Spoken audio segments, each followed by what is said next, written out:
À 6h45, Europe 1 vous répond. Thomas Soto. Les négociations de Vienne touchent à leur fin. En jeu, un accord, enfin peut-être, sur le nucléaire iranien. Mais attention, cet accord, il faudra le signer avant ce soir minuit. Bonjour Thierry Coville. Oui, bonjour. Vous êtes chercheur à l'IRIS, l'Institut de Relations Internationales et Stratégiques, et professeur à l'école Novantia. D'abord, on nous dit que c'est vraiment la réunion de la dernière chance et il faut trouver un accord avant la fin de cette journée. C'est quoi cet ultimatum? Pourquoi ce serait maintenant ou jamais? En fait, c'est la fin d'un processus commencé en novembre 2013 à Genève. Avec, à l'époque, a été signé un accord entre les 5+1 et l'Iran pour négocier sur le nucléaire. Et ces négociations devaient prendre fin un an après, en novembre 2014. Donc on arrive à la fin du processus de négociation, donc il faut absolument un résultat. Bon, alors qu'est-ce qui coince encore? Parce que visiblement, on est loin de l'accord là. Oui et non, on a beaucoup avancé depuis un an, mais c'est vrai qu'il y a encore c'est quand même un enjeu important, c'est définir le programme nucléaire à terme de l'Iran. On arrive à un accord entre l'Iran et 5+1, ça fait plus de 10 ans ça empoisonne les relations internationales. Donc ce qui est en jeu, c'est plus techniquement, c'est le nombre de centrifugeuses que pourra posséder l'Iran à terme, et également à quel rythme pourraient être levées les sanctions. Mais alors, ils en sont où de leur programme nucléaire, les Iraniens? Les centrifugeuses, ça sert à faire de l'uranium enrichi, c'est ça? Tout à fait, oui. Alors ils en sont où de leur programme? Disons, ils avaient commencé à enrichir l'uranium jusqu'à un niveau de 20% avant l'accord. Justement, suite à l'accord, ils ont arrêté d'enrichir l'uranium à 20%, ils sont revenus à 5%, qui est un niveau pour une utilisation civile. Oui, la différence, c'est 20%, c'est pour le militaire? Non, c'est 90%. Ah, c'est 90%, 20%, on s'approche éventuellement du niveau militaire. C'était à des fins médicales, d'après les Iraniens.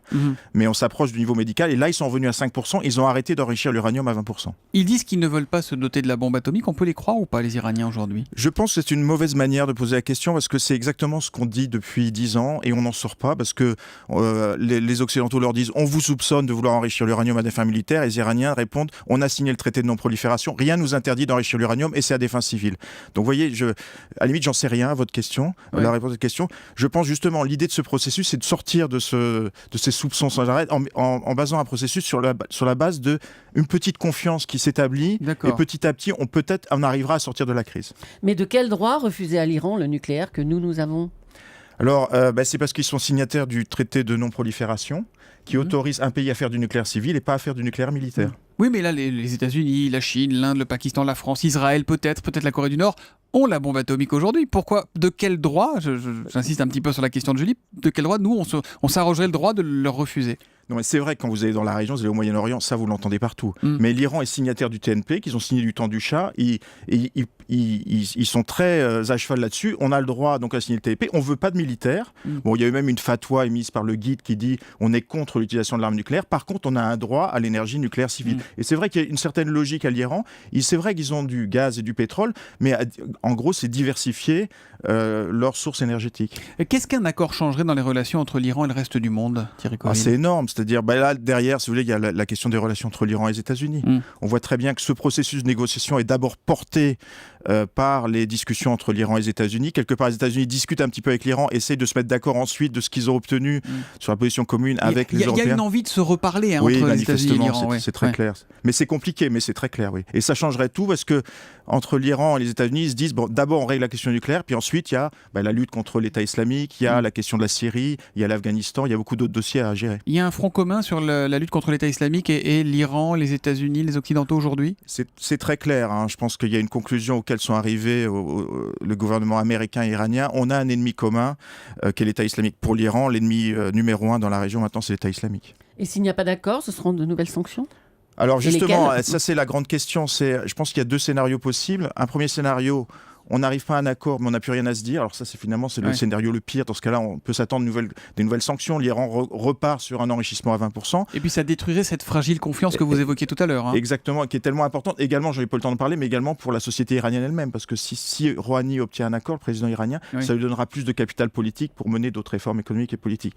Évidemment, ce qu'on se dirige, c'est on n'a pas arrivé à conclure un accord parce que c'est très compliqué. Il nous manque pas grand-chose. Donnons-nous un petit peu de temps pour terminer. Alors là, ce serait un scénario un petit peu différent. Le ministre russe des Affaires étrangères, Lavrov, est arrivé hier soir à Vienne. Quel rôle jouent les Russes?